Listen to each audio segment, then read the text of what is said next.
Morning, it's Monday. I'm Jason DeRusha, back from vacation, back with you here on the CBSN Minnesota Morning Update.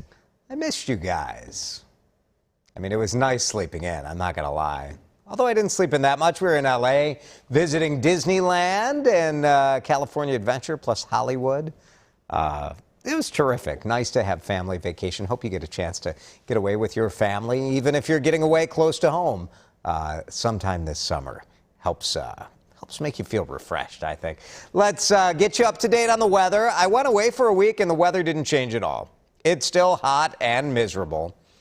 Yep, muggy today. You can feel it out there. We had some lightning, some very light rain in the overnight hours. Isolated storms later this afternoon and evening. High temperature 94. Today, tomorrow's going to be in the 90s, Wednesday's going to be in the 90s, and then maybe a little relief if you count 87 as relief.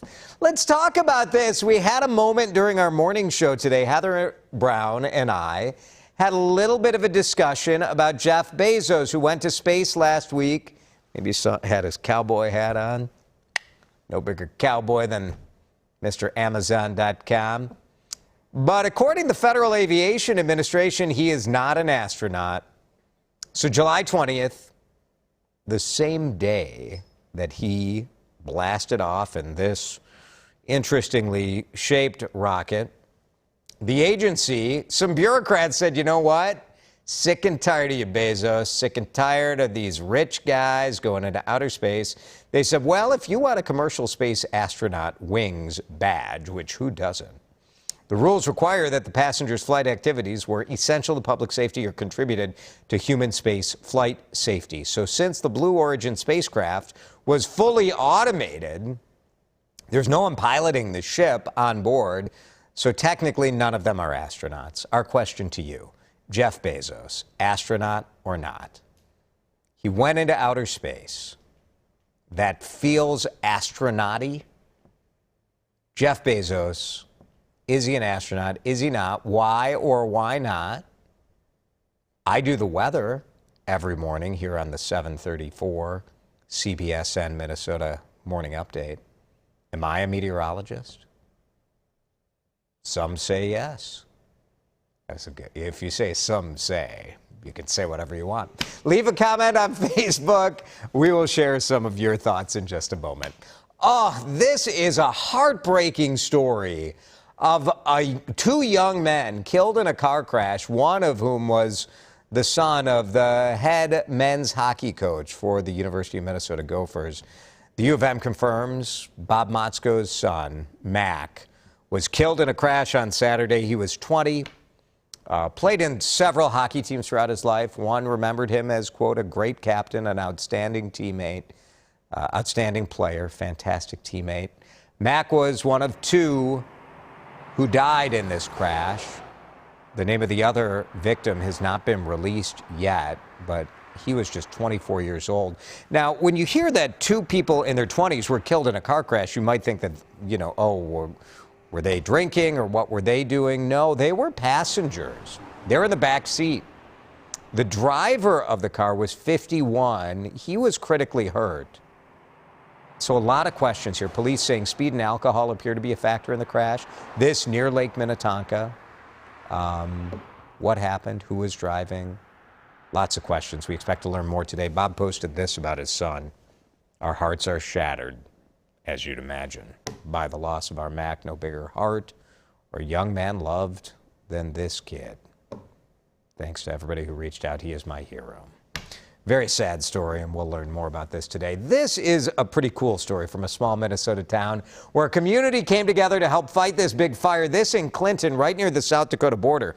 Man, these grain elevator fires are so scary because you get kind of the heat built up in there, and there's not a lot you can do to put it out. Big Stone County Sheriff says that grain bin caught fire yesterday morning. Fire crews from more than a dozen different departments showed up to help, and the sheriff says not only were the firefighters dumping water out on there were farmers, there were business owners, there were highway workers all coming together to help. They did have to evacuate a several block area. The sheriff thanked the members of the community who brought out water and food to help the first responders, offered places to cool down too. Pretty nice community effort there. Dry conditions this summer have really been hitting farmers hard, as you would imagine. If your yard looks bad, think about a farmer. We went to the St. Paul Farmers Market yesterday. And, you know, I mean, if you're a produce farmer, you sort of figure this out, right? But it's expensive. You have to irrigate more. That costs money, takes time to keep the crops up to par. They did tell us some crops are maybe a little smaller because of the drought. Some are coming in a little late. So we're seeing that delay from some crops. It has affected yields somewhat on mostly our roots, just because between pickings they don't recover as quickly. Like, you know, we go through and pick all the best beets, and then they're not growing fast enough to be ready for the next week because they're just not getting enough moisture. Some farmers have had to raise prices because of the shortage of rain. You know, the drought is not all bad. It's mostly bad, though. Like, let's not be ridiculous about it. But there are some crops. You may be noticing your tomatoes are thriving. Yeah, tomatoes do pretty well when it's really hot. And that's helped. Winter squash does all right. Melons do okay in the drier climates. So some crops doing better, but most of it doing poorly. And this is, you know, vegetable farmers. It's a small portion of Minnesota farmers overall. So the farmers growing corn, that's mostly what you see. Corn for feed and soybeans as well. And everybody kind of on the struggle bus here. Speaking of struggles, the vaccination rate in the United States, maybe if you've been on the fence, seeing the Delta variant starting to spread again and seeing the fact that the people being infected are overwhelmingly unvaccinated. Maybe this will make you take action to try to protect you and your family. 163 million people in the U.S. now fully vaccinated against COVID-19. That is nearly half of the population, but, you know, I mean, that leaves nearly half, more than half, that isn't vaccinated. Number of cases has risen nearly 50% in the last week. Every state, all 50, reporting increased infection totals. The Delta variant really driving that. And again, that happening almost entirely in people who are not vaccinated. Race to come up with a pill to cure COVID-19. You know, while we're working on the vaccination side, there's also been work on the treatment side. And the Wall Street Journal says a company based in Japan has designed a treatment to attack the virus, one pill a day. Company says it started human trials of that pill with plans for larger scale trials later this year. So that would be good news, too. First, the Olympics, the Summer Olympics delayed because of COVID. Now, boy, weather just coming at them at the Tokyo Olympics. The game's now facing the threat of a typhoon. It's headed towards Japan. Typhoon, like a hurricane, likely to make landfall tomorrow.